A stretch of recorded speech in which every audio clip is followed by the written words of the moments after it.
Shalom, shalom, que la paix soit avec vous.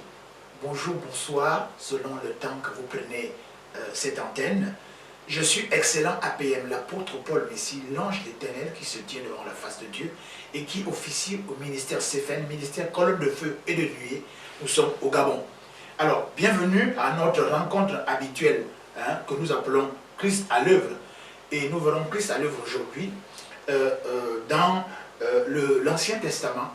Nous allons parler d'une histoire qui nous concerne, qui vous concerne. Et nous allons lire la parole de Dieu dans 2 Rois, dans le deuxième livre de Rois, 2 Rois au chapitre 2. Et nous allons lire à partir du verset 19. Il est écrit: les gens de la ville dirent à Élisée: voici, le séjour de la ville est bon, comme le voit mon Seigneur, mais les eaux sont mauvaises et le pays est stérile. Au verset 20, il dit: apportez-moi un plat neuf et mettez-y du sel. Ils le lui apportèrent. Verset 21, il alla vers la source des eaux, il y jeta le sel et dit: ainsi parle l'Éternel, j'assainis ces eaux, il n'en proviendra plus ni mort ni stérilité. Et les eaux furent assainies jusqu'à ce jour, selon la parole prononcée par Élisée. Alors, gloire au Seigneur, avant que de partager cette parole, je vais d'abord prier. Père de gloire, manifesté en Jésus-Christ, nous recommandons entre tes mains ces moments d'échange de ta parole. C'est ainsi qu'au nom de Jésus, nous prenons autorité pour renverser tout raisonnement, toute hauteur qui s'opposerait à la connaissance de Dieu. En même temps, nous ramenons toute pensée captive à l'obéissance du Saint-Esprit de Dieu et nous soumettons tout ce qui se meut sur cette enseigne. Ainsi, nous avons prié au nom de Jésus-Christ. Alors, nous avons entendu cette histoire de Jéricho avec Élisée et les gens de la ville. Les gens de la ville viennent et voient Élisée, un serviteur de Dieu, un prophète puissant par la vertu de Dieu. Alors, qu'est-ce qui se passe? Quelles sont les forces en présence? Il y a d'abord la ville, il y a les gens de la ville et il y a Élisée. Alors, qu'est-ce qui se passe? La Bible déclare que lorsque Élisée rendait son ministère allant de lieu en lieu, poussé par la grâce de Dieu, poussé par le ministère qu'il devait, n'est-ce pas, accomplir, la Bible déclare qu'il arrive donc à Jéricho. Et les gens de la ville viennent dire à Élisée que voici, le séjour de la ville est merveilleux, seulement, mais les eaux sont mauvaises et le pays est stérile. Alors, nous allons examiner cela sous l'onction du Saint-Esprit de Dieu. Qu'est-ce qui se passe? Il se passe que Jéricho, c'était une ville marchande, une ville prospère, une ville merveilleuse, une ville puissante, n'est-ce pas? Une ville où il faisait bon vivre, n'est-ce pas? Et cette ville, comment est-elle en arrivée là? Nous allons d'abord voir quelle est cette ville. La Bible déclare qu'elle a gardé son aspect de belle ville. Le séjour était très bon, une très belle ville. Sûrement l'air ambiant était une atmosphère de détente, une atmosphère de beauté, une atmosphère de vacances. Une belle ville, le séjour, c'est-à-dire que tout ce qu'on pouvait trouver à Jéricho, n'est-ce pas, pouvait plaire à un bon séjour, pouvait plaire on va dire, aux voyageurs, plaisait même, n'est-ce pas, aux habitants de Jéricho. Mais seulement, ce Jéricho, il y avait un handicap terrible. La Bible déclare que les eaux étaient mauvaises, n'est-ce pas, et le pays était stérile. Qu'est-ce que ça voulait dire? Nous allons directement aller dans la révélation pour dire que, tiens, il faut d'abord comprendre que dans la parole de Dieu, les eaux indiquent soit la parole de Dieu, soit le Saint-Esprit, le mouvement de l'Esprit. L'Asie ici, donc c'est pour ça que tout de go, je vais intituler cette prédication la malédiction rampante. Une malédiction cachée, une malédiction rampante. La Bible déclare que les eaux sont mauvaises. Et nous avons dit que la parole de Dieu c'est de l'eau. Hein? Ça, vous allez lire 1 Corinthiens chapitre 6 au verset 11, il est écrit que vous avez été lavé par l'eau de la parole. Déjà le Seigneur disait dans Jean 16 que vous avez été lavé par la parole de Dieu. Donc l'eau ici, nous allons prendre, c'est la parole. Or, regardez une belle ville comme Jéricho. Or, l'eau, c'est la vie, n'est-ce pas? L'eau, c'est l'eau qui fait croître, n'est-ce pas, les semences. Mais malgré que le séjour soit bon, mais tout ce qui était dans cette ville de Jéricho, n'est-ce pas, ne pouvait pas prospérer. Pourquoi? Parce que les eaux étaient mauvaises. Pourquoi? Parce que simplement, c'est l'eau qui, comme je le disais tantôt, fait croître la semence. Sans eau, il n'y a pas réellement une vie réelle, une vie abondante. Alors, malgré que le séjour à Jéricho soit bon, mais les eaux étaient mauvaises. Et nous avons dit, comprendre que les eaux ici, c'est la parole. Ça veut dire qu'il y avait donc une parole sous-jacente. Il y avait une parole mauvaise. Ça veut dire quoi? Mauvaise veut dire parole malédiction. Ça veut dire mal dire. Malédiction veut dire mal dire. Ça veut dire que Jéricho était sous l'emprise d'une malédiction, sous l'influence d'une malédiction. Une malédiction agissait malgré l'aspect extérieur, malgré l'aspect beauté, malgré l'atmosphère qui appelait à un séjour agréable. Mais, n'est-ce pas, il y avait un problème de stérilité. Pourquoi? Parce que les eaux étaient mauvaises, parce qu'il y avait la malédiction. Le pays était stérile parce que les eaux étaient mauvaises. Si les eaux sont mauvaises, rien ne pourra pousser. Donc, Jéricho était sous l'emprise d'une malédiction que les gens ne connaissaient pas. Ils disaient seulement que les eaux étaient mauvaises. Et nous comprenons par la révélation du Saint-Esprit que les eaux, n'est-ce pas, dans la parole de Dieu, dans la Bible, n'est-ce pas, les eaux représentent la parole, les paroles, n'est-ce pas. Les eaux étant mauvaises, rien ne pouvait pousser. Donc, le pays lui-même était donc stérile. Il y avait là un grave problème. Ce sont les gens de la ville qui parlent, n'est-ce pas? Ce sont les gens de la ville qui viennent voir un serviteur de Dieu, qui viennent voir le prophète Élisée, n'est-ce pas? Nous allons voir la relation tout à l'heure avec vous pour parler de que d'abord, cette malédiction rampante, c'est une malédiction de lieu, c'est une malédiction d'endroit, c'est une malédiction de pays, une malédiction de quartier, c'est une malédiction de terrain. C'est pour ça que tout de suite, je peux vous dire que avant que de payer un terrain, vous devez vous enquérir de savoir, de connaître l'histoire de ce terrain. Qu'est-ce qui s'est passé sur ce terrain? Pourquoi les gens vendent ce terrain au-delà de l'aspect pécunier, n'est-ce pas? Pourquoi les gens se séparent? Quand vous achetez une maison, pourquoi les gens se séparent-ils de cette maison? Pourquoi c'est le pain de terre? Les gens ne l'ont pas acheté jusque-là. Pourquoi cette terre entre griffes pourrie là, depuis que les gens essaient de l'acheter, ne sait pas? Parce qu'il y a certainement quelque part, peu ou prou, on ne le sait pas, inconsciemment ou pas, il y a quelque part une malédiction. Ou plutôt, s'il n'y en a pas de malédiction, gloire à Dieu. Mais ici, nous voyons donc que la terre de Jéricho, le pays de Jéricho, le quartier de Jéricho, le terrain de Jéricho était sous l'influence des eaux mauvaises et était donc stérile. Ça veut dire que ce terrain Jéricho, cette parcelle de terre, Jéricho, ce quartier, Jéricho, ce pays, Jéricho, était sous l'influence d'une malédiction que quelqu'un de puissant avait proclamée. Et ce qui est merveilleux dans les deuxièmes forces en présence, c'est-à-dire les habitants de Jéricho ne se sont pas trompés, ils se sont dirigés vers un homme de Dieu, ils se sont dirigés vers le prophète. À ce stade-là, je ne sais pas si là où vous habitez, le quartier où vous habitez, le terrain dans lequel vous avez investi ou bien la maison dans laquelle vous habitez, vous sentez comme une mauvaise influence. Depuis que vous êtes dans cette maison, vous n'arrivez pas à prospérer. Depuis que vous avez acheté ce terrain, vous n'arrivez pas à construire. Depuis que vous habitez ce quartier, vous n'arrivez pas à prospérer. Depuis que vous êtes dans ce lopin de terre, il y a plein de problèmes. Mais comment faire? Ne vous inquiétez pas. Vous faites simplement comme les habitants de Jéricho. Ils sont allés voir le prophète. Il faut aller voir un homme de Dieu. Il faut aller voir un serviteur de Dieu afin de savoir ce qu'il en est. Maintenant, ce qui nous intéresse dans cette affaire, c'est comment ce pays, ce quartier, cette maison, cette parcelle de terre, comment ce pays de Jéricho en est arrivé là. Et sur ce, je vous invite maintenant à aller lire, n'est-ce pas, qui a proclamé cette malédiction qui est dans la ville de Jéricho. Et cette fois-ci, nous allons chercher cela dans le livre de Josué. Josué chapitre 6, verset 26, il est écrit: ce fut alors que Josué jura en disant: maudit soit devant l'Éternel comme l'homme qui se lèvera pour bâtir cette ville de Jéricho. Il en jettera les fondations au prix de son premier-né et il en posera les portes au prix de son jeune fils. Waouh! C'est-à-dire quoi? Je vais un peu faire un peu de l'histoire. En réalité, dans la quête, n'est-ce pas, du général Josué pour conduire le peuple de Dieu à Canaan, il devait passer par Jéricho. Et Jéricho lui a opposé une femme de non-recevoir. Nous connaissons cette histoire. Dieu envoie donc un des commandeurs du royaume des cieux, un ange puissant qui va aider Josué et lui donne la révélation de comment faire tomber effectivement les murs de Jéricho. Nous connaissons cette histoire. Ils sont tournés autour de 13 fois en réalité, 6 fois, une fois par jour, et puis la 6e jour 7 fois, et puis ils ont crié, les murs de Jéricho sont tombés. Et voici effectivement Josué qui s'empare de Jéricho avec toute sa suite, le peuple d'Israël, n'est-ce pas, dans leur quête conquérante.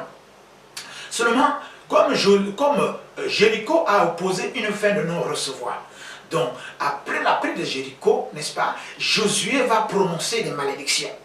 Il va dire ce que nous venons de dire. Il dit, maudit soit quiconque devant l'Éternel, celui qui va rebâtir Jéricho.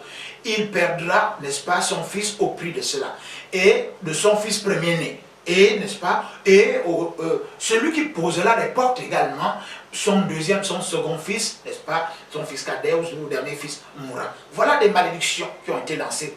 Et puis, ce qui est extraordinaire, c'est quoi? C'est que ça se passe, n'est-ce pas, 500 ans avant l'arrivée d'Élisée. Écoutez, 500 ans avant l'arrivée d'Élisée. Alors, vous voyez un peu ce que ça donne comme... Donc, c'est une malédiction, n'est-ce pas, qui influence Jéricho. Une malédiction lancée par un homme puissant général de Dieu. Un homme qui a effectivement conduit le peuple d'Israël à sa bénédiction, à la terre promise. Qu'est-ce que je suis en train de dire? Ça veut dire que si vous héritez d'une terre, vous héritez d'une maison, quel que soit l'objet à lequel, je ne sais pas, vous entrez en possession, s'il y a une malédiction qui a été lancée, si les eaux sont mauvaises sur votre acquisition, je voudrais rappeler, hein, comme nous l'avons dit un peu plus haut, je voudrais rappeler pour que nous soyons fixés que cette histoire-là a frappé quelqu'un avant. Et là, nous allons partir du côté humain. Je vais d'abord lire dans 1 Roi chapitre 16 au verset 34. En son temps, Hiel de Bethel bâtit Jéricho. Il en jeta les fondations au prix d'Abiram, son premier-né, et il en posa les prix de Ségou, son plus jeune fils, selon la parole que l'Éternel avait dite par la bouche de Josué. Alors, nous allons ramasser tout cela pour dire quoi? Pour dire simplement que voici Josué, un général de Dieu, conduisant le peuple de Dieu à Canaan, n'est-ce pas, veut passer par Jéricho. Jéricho lui oppose une fin de non-recevoir. Il finit par prendre Jéricho sous la direction de l'Éternel et il prononce des malédictions. Il dit, maudit quiconque, n'est-ce pas, va rebâtir Jéricho. Celui qui posera les fondations de cela, son premier fils mourra. Et voici celui qui posera les portes, son second fils mourra. Et nous voyons un certain Hiel de Bethel vient donc 500 ans après. Vous voyez, 500 ans après, n'est-ce pas, la malédiction proclamée par Josué. Il faudrait d'abord remarquer que Hiel de Bethel ne savait rien 500 ans. Il ne sait pas ce qui s'est passé. Voici, il voit, comme les gens le disent dans 2 Rois 2, 19, les gens de la ville disent à Élisée que le séjour est bon, c'est une belle ville et tout le reste, mais les eaux sont mauvaises et le pays est stérile. Maintenant, Hiel de Bethel vient juste après Josué, la malédiction proclamée 500 ans après. Il ne le sait pas. Il voit une très belle ville, il en a les moyens, il bâtit la ville sans savoir qu'il y a une malédiction. N'est-ce pas? Et quand il pose les fondements de cette ville-là, son fils aîné, Abiram, meurt. Et quand il pose la porte après avoir fait la barrière, après les constructions, et son jeune fils meurt, donc, qu'est-ce que je veux dire? Je veux dire par là qu'il y a des malédictions qui frappent des hommes, qui frappent des femmes, qui frappent des familles, qui frappent de génération en génération. Et comme Dieu punit l'iniquité des fils des pères sur les fils de génération en génération, voici quelqu'un qui, 500 ans après, n'est-ce pas, qui n'a rien à voir. Il n'habitait pas Jéricho, il ne faisait que... Il est venu simplement bâtir, il est venu seulement, comme qui dirait, il a acheté le terrain, il a acheté la maison, il a acheté la voiture, il a acheté un objet. Donc, ça veut dire quoi? Ça veut dire que quand vous achetez un terrain, vous achetez une maison, un objet, ou bien vous habitez dans un quartier où il y a une malédiction qui a été lancée, même si vous n'y êtes pour rien, n'est-ce pas? il y a une malédiction cachée, une malédiction rampante qui va vous attaquer parce que c'est une malédiction locale, c'est une malédiction de l'endroit, du lieu, de la situation. Donc voici Yael de Bethel qui arrive. Son fils, mon premier fils, va mourir sans qu'il le sache. Son deuxième fils va mourir sans qu'il le sache. Et 500 ans après se sont écoulés. C'est le prophète Élisée passe maintenant après Yael de Bethel, 500 ans après. Donc par rapport aux hommes de Bethel, de Josué aux gens de Bethel qui voient le prophète Élisée, il y a 1000 ans, un millénaire, il y a 1000 ans. Donc cette malédiction court depuis 1000 ans à Jéricho, jusqu'à ce que Élisée arrive à Jéricho et que les gens de la ville lui en parlent pour pouvoir assainir ses eaux. Revenons maintenant à Yael de Bethel. Yael de Bethel, c'est un humain comme vous, comme moi. Donc, on va ramener ça un peu à la condition humaine. Vous êtes une belle femme, vous êtes un beau monsieur, vous avez fait des études, vous travaillez, mais finalement, il n'y a pas de production, il n'y a pas de satisfaction, il n'y a pas de bonheur, il n'y a pas de joie. Écoutez, posez-vous la question. Moi, je vais vous dire simplement, c'est que forcément, quelque part, n'est-ce pas, les eaux sont mauvaises. C'est-à-dire, il y a une malédiction rampante dans votre vie. Il y a une malédiction rampante dans ce terrain. Il y a une malédiction rampante dans cette union. Il y a une malédiction rampante dans ce foyer. Il y a une malédiction rampante dans cet acquis que vous avez, effectivement. Parce que, quoi? Vous êtes une belle femme, vous n'arrivez pas à vous marier. Quand vous vous mariez, vous allez dans un foyer, vous êtes mal à l'aise. Rien ne marche très bien. Peut-être que quelques années plus avant, vous ne le saviez pas, quelqu'un avait parlé en mal contre votre père, contre votre mère, contre votre ennemi, contre votre maison, contre votre famille. Et il y a donc une malédiction rampante qui vous frappe en ce moment parce que simplement vous êtes allé en mariage. Ce que je dis pour la femme est valable pour l'homme.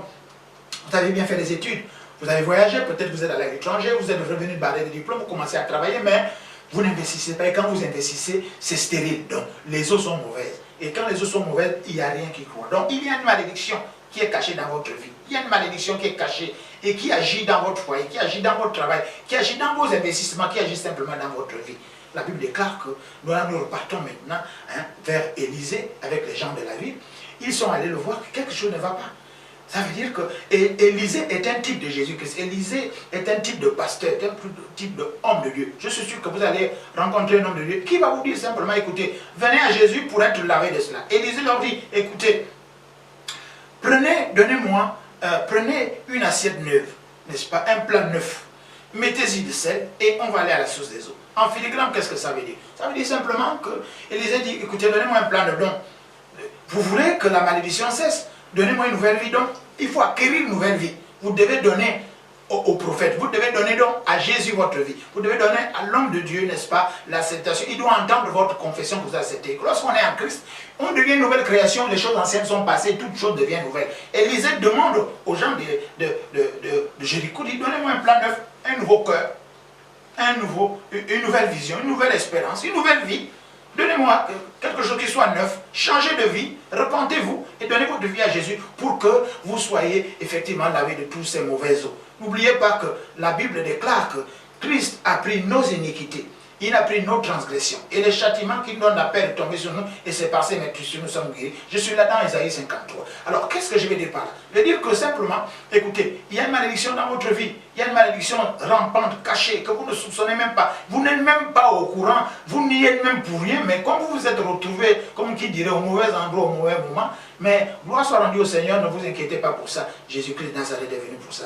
Et la malédiction pour quel homme? Jésus a été maudit parce qu'il a été pendu au bois. Et la Bible dit, maudit quiconque a été pendu au bois. Donc, Jésus-Christ a pris toutes les malédictions. Donc, pour vous en sortir, c'est donner votre vie à Jésus pour que vous puissiez, n'est-ce pas, pour que vous ressuscitiez, n'est-ce pas, la bénédiction issue à la descendance d'Abraham par la foi. Donc, ils lui ont donné un plan neuf. Il y a mis le sel. Le sel, c'est simplement la parole de Dieu. Le sel, c'est simplement le Saint-Esprit de Dieu. Le sel, c'est la grâce de Dieu. Le sel, c'est la vérité. Et il a pris cela, il est allé à la source des eaux. C'est ce qu'on appelle pour les serviteurs de Dieu la cure d'âme ou simplement une relation d'aide. Venez à Jésus, rencontrer un serviteur de Dieu qui va aller voir la source de la malédiction. D'où vient la malédiction? Qui est porteur? Qui a laissé de génération en génération cet héritage de malédiction, que ce soit une malédiction sur l'atmosphère, sur le pays, sur la maison, sur le territoire? Ben, il y a peu aussi de voir une malédiction héréditaire par le sang. Et la Bible déclare que finalement l'homme de Dieu a jeté, n'est-ce pas, ce sel à la source des eaux. Simplement, c'est par la parole de Dieu. La parole de Dieu, c'est elle qui ramène ce qui n'existe pas en existence. C'est elle qui brise le marteau. C'est elle qui brise, n'est-ce pas, la malédiction. Par la proclamation de la parole, n'est-ce pas, on détruit tout ce qu'il y a comme malédiction en proclamant à la place de la bénédiction d'Abraham, dont nous sommes issus par la foi. Je vais résumer cela. En d'autres termes, les hommes de la ville, je suis dans 2 Rois chapitre 2, verset 19 sur verset 22. La Bible déclare qu'un homme de Dieu, Élisée, va à Jéricho. Les gens de la ville viennent le voir. Ils disent qu'il y a un problème. Le séjour est bon, n'est-ce pas? Comme qui dirait, votre ville est belle, ou bien votre vie est belle, n'est-ce pas? Et puis, mais c'est stérile, vous ne produisez rien du tout. Maintenant, comment en sont arrivés ces gens de Jéricho? Vous vous souviendrez 500 ans avant, dans Josué chapitre 6 au verset 26, lorsque Josué prend Jéricho, après des combats, et puis il proclame des malédictions. Il dit, maudit quiconque rebâtira Jéricho. Et il dira que celui qui posera les fondations, son premier fils mourra, et celui qui posera les portes, son second fils mourra. 500 ans après, un certain Hiel de Bethel, qui n'était au courant de rien, on peut dire, mettez votre nom, Hiel de Bethel, mettez votre nom, Paul Messi, ou Jean, je ne sais pas, vous venez et vous avez acquis quelque chose, vous ne savez pas qu'il y a une malédiction derrière ça, vous avez épousé un homme, vous avez épousé une femme, et puis vous ne savez pas qu'il y a une malédiction qui a été prononcée sur ces paroles-là, et puis finalement vous êtes ensemble et ça ne marche pas. La Bible déclare que maintenant, 500 ans maintenant après Hiel de Bethel, arrive un homme de Dieu, un prophète, arrive un serviteur de Dieu que vous connaissez simplement parce qu'Élisée est un type de Jésus. Quand on va dire 500 ans après, arrive le fait que vous donnez votre vie à Jésus-Christ. Arrive un serviteur de Dieu parce que chaque serviteur de Dieu a en lui Jésus-Christ. Et on lui pose le problème et Élisée dit simplement, donnez-moi un plan neuf, donc un cœur nouveau, une nouvelle vie, une nouvelle espérance, n'est-ce pas? Donnez votre vie à Jésus-Christ pour changer, parce que lorsqu'on devient une nouvelle créature, les choses anciennes sont passées lorsqu'on est en Christ Jésus. Et la Bible déclare qu'Élisée a pris ce sel-là, le plat et le sel, il allait à la source des eaux, et il a assaini, il a proclamé une parole. Il dit plus jamais, j'assainis ces eaux, et qui n'en proviennent plus mort ni stérilité. C'est ce que l'homme de Dieu va dire. Et c'est ce que je vais prier tout à l'heure après quand vous aurez donné votre vie à Jésus. Parce que j'ai besoin que vous me donnez un plat neuf avec du sel. Ça veut dire simplement un plat, votre cœur avec le sel, avec votre parole pour dire que je donne ma vie à Jésus. Avant que je termine cette histoire, je vais vous inviter parce que je suis sûr que ce que vous vivez en ce moment, il n'y a pas de hasard, il n'y a pas d'accident. Si vous écoutez excellent apôtre Paul Messi en train de vous parler, c'est parce que simplement, et que vous êtes resté jusque-là, c'est parce que cela vous intéresse. Il y a une malédiction sous-jacente dans votre vie. Et pour que je prie pour vous, pour que votre joie soit parfaite et que le nom de mon Dieu soit glorifié, répétez après moi. Seigneur Jésus, j'ai écouté ta parole, je comprends qu'effectivement, il y a une malédiction rampante, une malédiction cachée dans ma vie. C'est pour ça maintenant, j'apporte mon plan neuf. Je te donne mon cœur, je te donne ma vie. Je t'accepte et je te reçois comme mon sauveur et Seigneur personnel. Prends ma vie, assainis les eaux de ma vie, assainis ma vie, afin que je puisse te bénir. Merci Seigneur. Au nom de Jésus, nous voulons le prier. Amen. Alors, gloire au Seigneur. Donc maintenant, avant de donner quelques recommandations, je vais d'abord prier. Vous, au nom de Jésus, qui venez de donner votre vie à Jésus, comme les gens de Jéricho, vous êtes venus à Jésus, vous avez donné votre vie, vous avez constaté qu'il y a un problème, et vous avez donné, n'est-ce pas, votre cœur et votre vie à Jésus. Je déclare au nom de Jésus-Christ de Nazareth, le Fils du Dieu vivant devenu, je déclare que j'assainis la malédiction qui est dans votre vie, qui n'en proviendra plus jamais ni mort ni stérilité. Quel que soit le domaine de votre vie, tous ces domaines sont assainis par la puissance du nom de Jésus. Et j'invoque le sang de Jésus-Christ, n'est-ce pas, sur votre vie. J'invoque le sang de Jésus-Christ sur vos acquisitions. J'invoque la grâce de Dieu sur tout ce qui vous appartient. Ainsi, maintenant, je crois que la Bible déclare qu'il n'en proviendra plus mort ou stérilité. C'est par la foi qu'on reçoit ces choses-là. Il n'en a pas autrement. C'est ainsi, c'est ce que c'est cela, au nom de Jésus. Alors, encore une fois, je suis excellent à PM, l'apôtre Paul ici, l'ange de l'Éternel, qui se tient. Pour terminer, n'est-ce pas, je vous donne quelques recommandations. Je suis excellent à payer l'apôtre Paul Messi, l'ange d'Éternel, qui se tient de la face de Dieu, qui officie au ministère CFN à Libreville. Alors, vous pouvez, n'est-ce pas, à partir des numéros de téléphone qui sont en dessous, pouvoir me contacter. Vous pouvez biper, quelle que soit la partie du monde dans laquelle vous vous trouvez, vous me bipez si vous n'avez pas le crédit. Moi, je vous rappelle, c'est Dieu qui m'a fait grâce. Vous pouvez également envoyer un SMS, je pourrai répondre, peut-être pas du jour au lendemain, ça peut prendre un jour, deux, voire plus, parce que je prends votre requête, je l'amène auprès de l'Éternel, et je verrai ce que l'Éternel me dira, après quoi je reviendrai vers vous pour vous dire ce qu'il en est. Vous pouvez également venir, si vous êtes à Libreville, au 6e arrondissement, au lieu dit des Anrions, à la nouvelle cité, face à l'école publique des Anrions. Car nous avons là une église locale, l'église mère de Libreville, qui s'appelle la maison de prière, dont le pasteur n'est autre que la bergère Saint-Hilaire de Vigissa. Elle reçoit la bergère tous les jours, de mardi à vendredi, de 15h30 jusqu'à soir. Vous venez sans rendez-vous. Vous pouvez également me rencontrer. Cela, vous venez, je vous recevrai sans autrefois nous procès, comme on dit. Mais nous avons également des réunions de communion fraternelle et spirituelle en Christ Jésus, tous les jeudis à partir de 18h30 à la maison de prière en et à la nouvelle cité, n'est-ce pas, de 18h30 à 20h, nous avons les réunions de prière, de communion, nous parlons de toutes ces choses de prière, nous prions pour toutes ces choses. Et puis il y a le grand culte d'adoration, vous êtes notre invité majeur, et eux les invités au repas du Seigneur. À la maison de prière en et à la nouvelle cité, le pasteur Saint-Elia, Lévérissa, avec tout son staff vous accueilleront, ils vous accueilleront et nous serons en communion spirituelle en Christ Jésus. Si vous êtes maintenant du côté de l'autre commune qu'on appelle Antoum, vers les 2 Lions, derrière les eaux forêts, nous avons là-bas également une assemblée que nous appelons nous-mêmes la cathédrale de joie parfaite, n'est-ce pas? Et le pasteur local n'est autre que la révérende Roséline Akalanesi, qui va se prendre, qui fera aussi un plaisir de vous recevoir tous les jours, de mardi à vendredi, à partir de 15h30, vous venez et sans rendez-vous simplement. Et nous y tenons là-bas également en semaine une réunion de communion, une réunion de prière, ce tous les mercredis à 17h30 jusqu'à 19h30. Et puis le grand culte d'adoration de la joie parfaite en tout là-bas, derrière les eaux et forêts, commence dès 10h, alors que celui de Libreville commence dès 9h15. Et nous y resterons pendant 2 heures de temps. Shalom, shalom. Que Dieu vous bénisse. À très vite.